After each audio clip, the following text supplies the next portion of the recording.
Welcome to this episode of Audio Basics. Today we'll be continuing our series on what makes stereo good, and we're going to cover today the next three topics in our top 10 list of sound quality concepts. If you'll remember, or if you watched episode 2, which I highly recommend, we covered frequency response, and we covered that in 3 different ways. So we covered frequency response in terms of balance. Bass, mid-range, and treble are at approximately equal levels so that the sound is balanced, is what we say. Smoothness, the frequencies within each range, within the bass range, within the mid-range, and within the treble area are approximately equal instead of being peaky and peaks and valleys. And we'll put some images on the screen to help you visualize this. And then we talked about frequency response in terms of range. We want to be able to reproduce low frequencies and high frequencies, and cover approximately the full range of human hearing, which, as we said, is classically considered to be 20 hertz in the bass to 20,000 hertz in the treble. And we'll talk a little bit more in a second about how that actually works. But let me start by reviewing what we said about frequency, because it's a really important thing for you to know, and I wanted to pull a few extra facts together to kind of flesh out what talked about last time. So we said, we talked about bass and mid-range and treble, but I think I didn't really cover what those ranges are. And there's not a precise definition, but an easy way to think about this is bass is roughly 20 to 400 hertz. Mid-range is roughly 500 to about 4,000 hertz, maybe 3,000 hertz. And treble is from 3,000 or 4,000 hertz up to 20,000 hertz. So 20 to 400, 500 to, let's say, 3,000, and 4,000 to 20,000 for the treble. And just to illustrate using actual instruments, because it's kind of hard to imagine what is 383 hertz. But I pointed out that you can use real musical instruments to get some familiarity with this. I checked my facts because I wanted to go beyond the piano keyboard, but you'll remember from last time that low A on a piano, that's the leftmost key on an 88-key keyboard, is 27.5 hertz. And we talked about Stanley Clarke, and low E on a traditional bass guitar would be tuned to 41 hertz. So if I said bass starts in the 20 to 40 hertz range, you can understand that I'm talking about as low as instruments that we typically think of as having real bass go. 27 hertz, 41 hertz. That's kind of where the bass starts. Middle C on a piano is 256 hertz. So we still haven't gotten very high, and we're already to middle C on a piano. And then the top, the right-hand most key on a piano keyboard is at 4,186 hertz. So suddenly we seem to have gotten a lot higher, but a piano keyboard has a very wide range from very low bass to very high, I can't even go that high, very high treble. So that gives you an idea. Just though to round this out, the high string on a typical 6-string guitar, that's E. An open E, which is not as high as the guitar can go, because you can fret all the way down, well, you can see some guys playing like all the way down to the sound hole, or almost to the sound hole. But open E, so unfretted E, high E on a guitar is tuned to 330 hertz. So you can see that a lot of these instruments are tuned to what seem like bass or mid-range kinds of frequencies. For another context, one we'll all be familiar with is the female voice predominantly occurs in the range from 400 to 4,000 hertz, pretty much aligned with what I called the mid-range. The male voice, you all know, male voices tend to be lower, and the male voice primarily occurs in the range from about 250 hertz, mid to upper bass, to 1250 hertz. That doesn't mean the female and male voices can't go lower or higher, and there are variations between humans and all of that stuff, but that gives you a rough idea of where much of what you're used to hearing from female voice, 400 to 4,000, male voice, 250 to 1250 hertz. That's most of. But with that being said, if like Ariana Grande can hit 4,000 range, Yep. You just described those instruments, high keys on the piano. Why would anybody want to get a system that could get up to 20,000? Like bass, I understand if the human ear can hear these low frequencies, but bass you can actually feel. So even if you can get lower, it's like, cool, I can feel it. But the high, is this like subliminal messaging? They're like, what's going on if we can't even technically hear that? Yep. So it's a really good question. And I want to give a simple explanation because we could get into some physics and that would probably be confusing, and I might even confuse myself. So let's just not go there. But the basic answer to your question is something we call overtones. I mentioned it last time, but let me say it again. The character of a musical instrument is defined largely by its overtones. And what we mean is when you take anything, this wood, and you can hear some of the metal vibrating too, but like, well, that doesn't do much, right? Of course, but in your head, which is pretty wooden, right? Dong. Yeah. But these materials and the shape of the materials have different resonant properties. They resonate when we strike them, or in the case of stringed instruments, when we pluck them. Strat versus Les Paul. It's completely, It's the wood, it's the tone. It's partially the wood. It's some. Of course, electronics too, strings. We could go into all kinds of detail, but the wood does make a massive. But the materials have different resonant characteristics, and when we're talking about resonance, we're talking about overtones.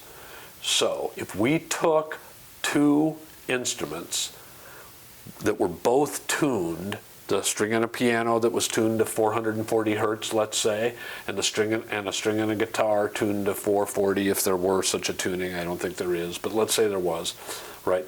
Two instruments tuned to 440 hertz. You know darn well that if we got a guitar out and plucked that string that's tuned to 440, and then I pressed the key on the piano that's tuned to 440, no confusion. They'd sound completely different. Mm-hmm. That's because the character, what sometimes is called the timbre of the instrument, is controlled by its overtones, and the way a string resonates when it's plucked, guitar, and a string resonates when it's hit by a hammer, piano, and a drum head sounds when it's hit by a stick.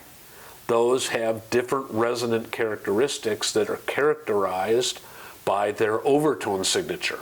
How much of the second harmonic, 2 times the fundamental frequency, third harmonic, fourth harmonic, fifth harmonic, sixth harmonic, how much do they have? How much does the body of the guitar resonate? Now, the body of a guitar is maybe this big, Steinway Grand is Yeah, bigger than this table. Exactly. The Steinway is going to have a different characteristic body sound than, Martin Dreadnought guitar is going to have, and a Martin Dreadnought's going to have a different sound than Taylor does, and Strat's going to have different resonant characteristics than a Les Paul, and on and on and on. And all of those resonant characteristics are captured in the overtone signature, the multiples of that fundamental resonant frequency. But you're saying those overtones are higher than 4,000? They're like you're multiples. Okay. An overtone is called an overtone because it's a multiple of the fundamental. So now let's take, for example, on the piano, middle C is 256 hertz, but the second harmonic is going to be at 512. And the fourth harmonic, the math is a little easier for me, is going to be at 1024. And the eighth harmonic is going to be at 2000 hertz. Okay, great. We didn't get very high yet. But now what about when I take the So high I see key? it's 2x. I'm like, It's 10, 2x, 24 should be- 3x, 4x, Okay. 5x, 6x, Okay. right? So if you do 6x, the 4000 hertz on the top of the piano keyboard, right, you're going to be at 24,000 hertz. Oh, wait. but can the human ear, we can actually decipher So that's we what it, don't usually ask the stereo to reproduce more than 20,000 hertz because it's commonly said we can't hear it. There is some thinking that we can, and we can go into that at a later date. But if we just roll with the basics, what we're talking about here, we say we can hear to 20,000 hertz, but I think I just showed you, to hear the overtones of the high frequencies on a piano, you need to go higher than 20,000 hertz, right? Because the 6 times multiple of 4,000 hertz is 24,000, which is above 20. And there's lots of overtones. So now we go back to Ariana Grande, right? If she can sing, I don't even know what the note is, but if she can sing 4,000 hertz, which I guarantee you she can, right? Her overtones are at 8, 12, 16, 20, 24, and that characterizes the sound of her voice. And sometimes the reason a singer has a particularly beautiful voice is because their overtone signature is really, really full of harmonics that are pleasant. And generally we think of, this is an aside, but generally we think of the even harmonics as sounding pleasing and the odd harmonics as being a little more edgy sounding. Again, we maybe So at a later date could go into that, but you real get the quick, idea. without going too far off topic here, a good stereo, okay, we got to definitely put some oil on this chair, but 200 to 20,000, is 20 it, to 20,000. okay, 20 to 20,000, when we get into the extreme high-end game, are there stereos that go to like 40? Or it's just, Yes. yes, okay. So there I'm sure are, we'll learn about just that to down the take an road, but okay. example, and there are various reasons for this, but there are amplifiers that go into the megahertz region. And you might say that's insane and that doesn't make any difference, but hopefully in like episode 38, we'll talk about why it might. Okay, Okay? interesting, cool. Yep. Now, I'm going to talk about a thing that's related to this, and this, therefore, is a very good lead-in. So I think we've done a reasonable job summarizing and fleshing out some of what we talked about with frequency response the last time. But this is actually, this issue of overtones that Lance brought up, genius that Lance Yeah. is. Genius is genius, whether it's accidental or premeditated. Anyway, we're going to talk about some sound quality factors that are related to this issue of overtones, but they show up in how we hear music being reproduced in a little bit different way.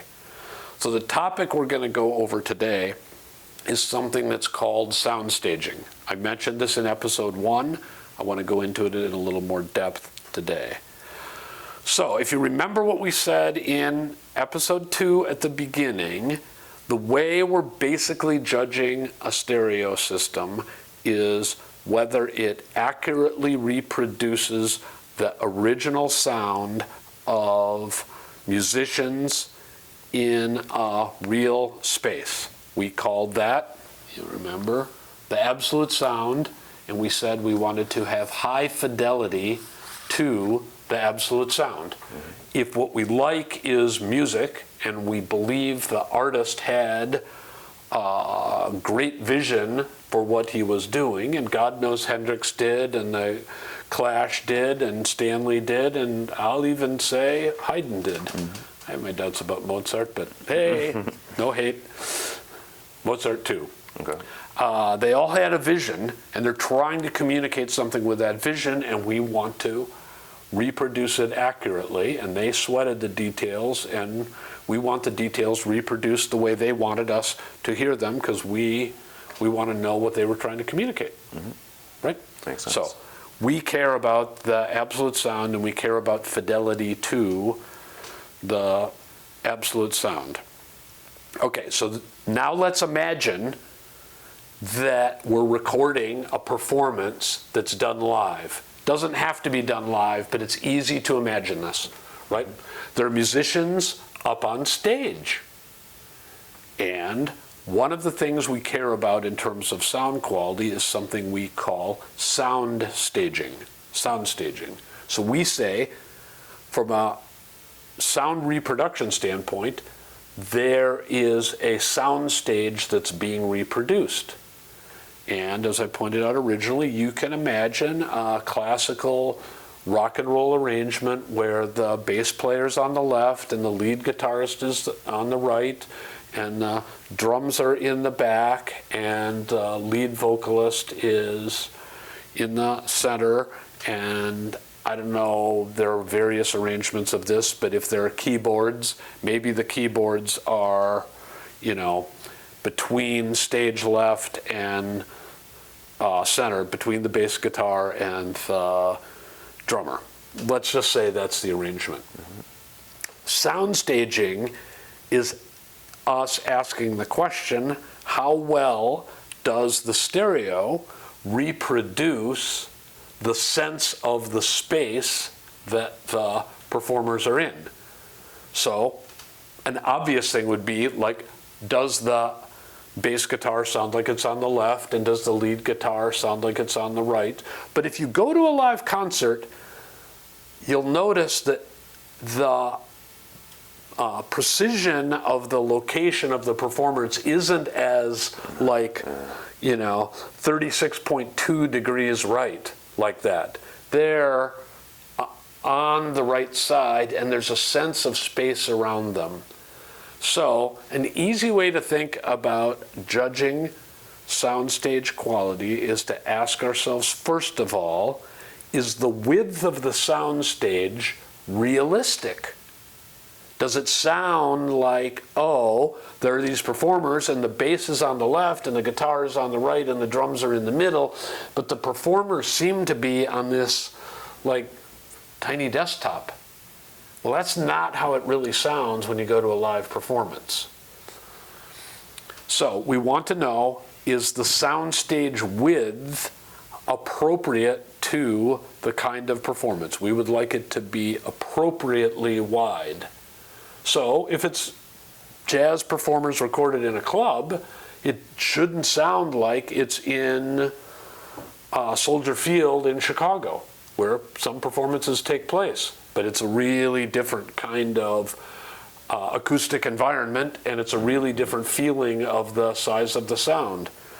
The Grateful Dead, when they were running, I don't even know what the specs on their equipment were, but 150 speakers and 29 amplifiers, and it's wall of sound time, right? That's very different than a singer-songwriter performing solo on stage. There will still be a sense of space, but that sense of space should be appropriate, and the first dimension of that is the width should feel appropriate, because we have a stereo system, And the stereo system has a left speaker and a right speaker to be able to present some concept of stage width. And we want the whole system to reproduce that signal accurately by placing instrumentalists where they are with a sense of appropriate width.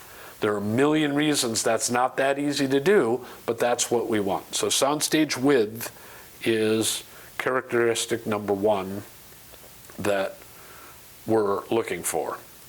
Now, let's take a break and hear a word from our sponsor, and then we'll come back and talk about the next two elements of sound staging that represent the fifth and sixth characteristics of the top 10 elements of sound quality.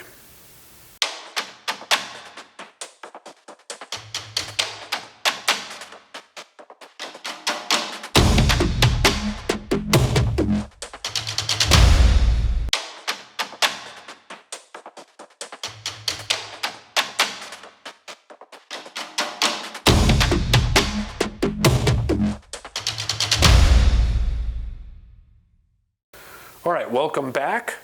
Hang in there, we're going to get to more sound staging. So you can see that we're kind of going through a three-dimensional model of the sound stage, the space, the representation of space in which music is performed. So if you think about a 3D model, so the second element of sound staging that we're going to talk about is soundstage depth. And you might not think about that normally, but this is fundamental in the experience of audiophiles in being able to create a sense of the music being performed in a real space. If you, particularly classical music people, will know that when you go to hear an orchestra in a hall, there's quite a bit of reverberation, and you just have the sense, and the ear is very good at this for reasons that relate to evolution.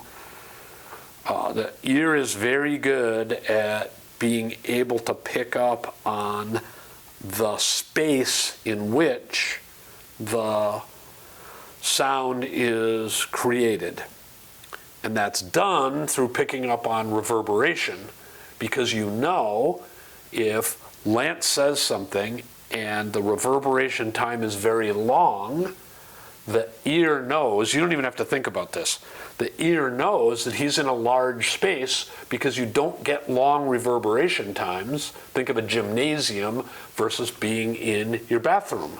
You have short reverb times in your bathroom because it's small, the sound doesn't have to travel very far, and you know your brain is built to know this, because out on the savannah, when you could be chased down by a cheetah, you needed to know when you heard a sound, you needed to have an idea of how far away it was and what the location was and all sorts of interesting stuff. Anyway, so you can sense that reverb time as a sense of just your head builds a model of the space in which the music is being performed. And you might ask yourself, well, how exactly is that done? And without getting into the inner ear and how the brain processes the musical information, one of the big things is that those overtones we talked about before, the fundamental, yes, you hear the reverberation of that, but you also hear the decay of the sounds at higher and higher and higher frequencies, and the reverberation of that tells your ear-brain combination quite a bit about the space in which things are being performed. So we will talk in the next episode about resolution and noise floor, but there's a reason that we want to hear those overtones, and part of it is because we want to hear the timbre of Ariana Grande's voice or the sound of a Bosendorfer that the classical pianist is playing on. We want to hear the beautiful tone, and we need that overtone signature. But the other reason we want to hear those overtones is those overtones at different frequencies fill out our sense of the space in which the music is being performed. And often that spaciousness is just really a beautiful thing. And it's particularly beautiful in being able to get a sense of depth, the deepness and the richness of the hall. And then exactly parallel to the idea of depth is the notion of height. So we would like to have some sense of the height of the music being reproduced, matching what it would be like in a live performance. Now you might reasonably ask, wait a second, we've only got 2 speakers here and there's nothing up there. How are we reproducing height? And some of that is through the recording capturing the reflections off of the ceiling or off of the back wall, and those reflections being reproduced very well by the stereo. There are multi-channel systems that have height speakers. That's another way to do it, and in episode 97 we may get to that stuff, but it is impressive the degree to which capturing in the recording of 2 channels the reflections off of the ceiling and off of the back wall and off of the side walls of the performance space can give your ear a real sense of spaciousness in terms of depth and height, even though we don't literally have a specific signal reproducing that. I was recently at one of the big industry trade shows, and I heard a very high-end system, and I've been doing this for 50 years, and let me just say, I was seriously impressed with the height reproduction of this system. It very well matched what live music, this happened to be a Nils Lofgren live performance that had been recorded, I don't know, 25 years ago maybe. I don't remember the exact date. But it's a track you should look up and play if you've got stereo, but it's called Keith Don't Go. It's a homage by Nils Lofgren to Keith Richards, and it's a live recording, and you just get a sense. Is that classic, baby, please don't go down to New Orleans? Is it really? It's not that. Oh, I love that song. It's called Keith, Please Don't Go. Okay. And yeah, everyone should hear it. It's just Nils and acoustic guitar. But this was reproduced really well so that you had a sense of there being a guy on stage in a room the size of a medium size, 200-seat kind of recording.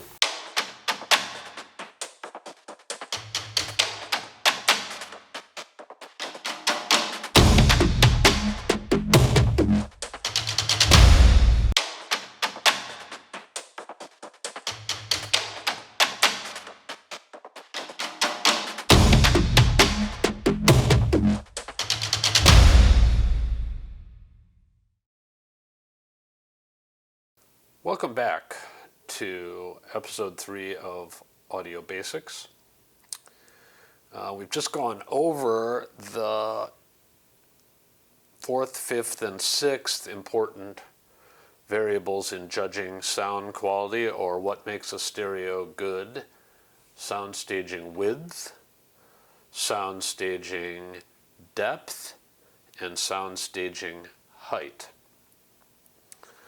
I'd like to finish up with maybe the most important point guiding you in terms of thinking about putting together a stereo system that works well. And I think this is going to surprise you a little bit, Lance, but hang with me and see if I can explain this.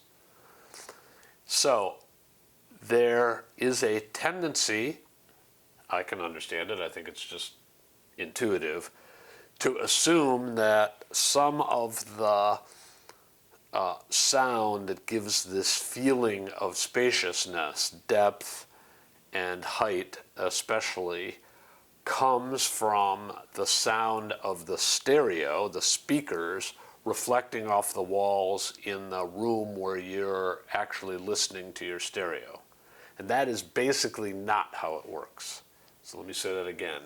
It's not a matter of your speakers reflecting off of the walls. There could be a small component of that, but the main thing that leads to this sense of particularly depth and height is that when the recording is made, the reflections in the actual recording venue, that could be a club, that could be a concert hall, it could also be a recording studio, but whatever reflections there are or aren't are recorded, and you can hear that, and your ear interprets those reflections the same way it would as if they were happening in your room. And so the more accurately the reflections are recorded, the more the stereo reproduces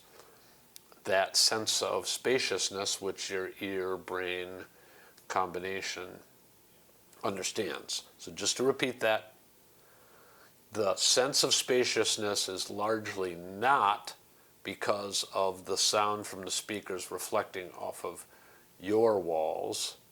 It's largely a matter of the reflections being recorded in the original recording space, and then your ear-brain combination senses what that is like. And that's often why live recordings sound more spacious than ones made in a studio, because in a studio we've got sound absorbers and stuff, and we're trying to isolate the musicians, whereas live we're in a, the Fillmore, God rest its soul, or Carnegie Hall, or some large recording, or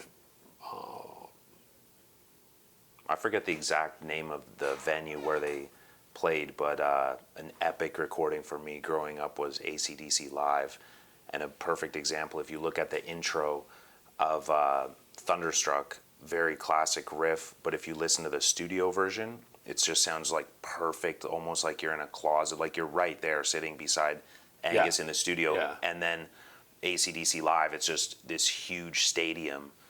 And then even to take it a step further, our boy Jimmy here, if you think of that Woodstock recording with Star Spangled Banner, he's not even in a stadium. You're just out in a field, and you can just hear, or in that case, maybe the lack thereof of what you also I think sometimes notice in reflections. like Woodstock or other recordings like that is you're picking up the sense of the crowd, and whatever noises are happening in the space just gives you that sense of ambience. Because you take him doing the Star Spangled Banner out in the field, there is other live recordings of him doing it in small clubs in New York City, and just that spatial feel is like perfect. Yeah, It sounds different. very different. So Lance and I aren't trying to say that studio recordings are bad and live recordings are good. The point I'm trying to make is that the sense of sound staging, depth and height particularly, is often easier to hear there because the recording venue has long decay times, and you really get a sense of there being a large space there. So, sound staging is very important for a sense of realism. Remember, we're trying to reproduce what we call the absolute sound, the sound of live music as intended by the artists in a real space. So obviously that sense of spaciousness is important, and we want to have a high level of fidelity to what the artist's intent was, and to do that we want to record the sense of space just like we want to record the frequencies that are being reproduced. So that takes us through the first 6 of our top 10 ways to judge sound quality, and we'll be back in episode 4 to talk about the last 4 components of judging sound quality. And yeah, I think these will be not too surprising once we put them together with frequency response and sound staging, but they're a little bit different and special, and they're kind of that, I'm going to say some of it is the secret sauce of stereo equipment. So, anything to add? You usually have something to add. Just, we thank you all for watching. Please like and subscribe. Hit the bell icon. It'll let us notify you when the next episode drops. Currently, we're at once a week for these, so we try to keep it going and appreciate all the views. Yep. And the comments, the good, the bad, the ugly. But let's do good. Yes, we try for good. All right, thank you, and we'll see you next time. Thanks, everyone. Cool.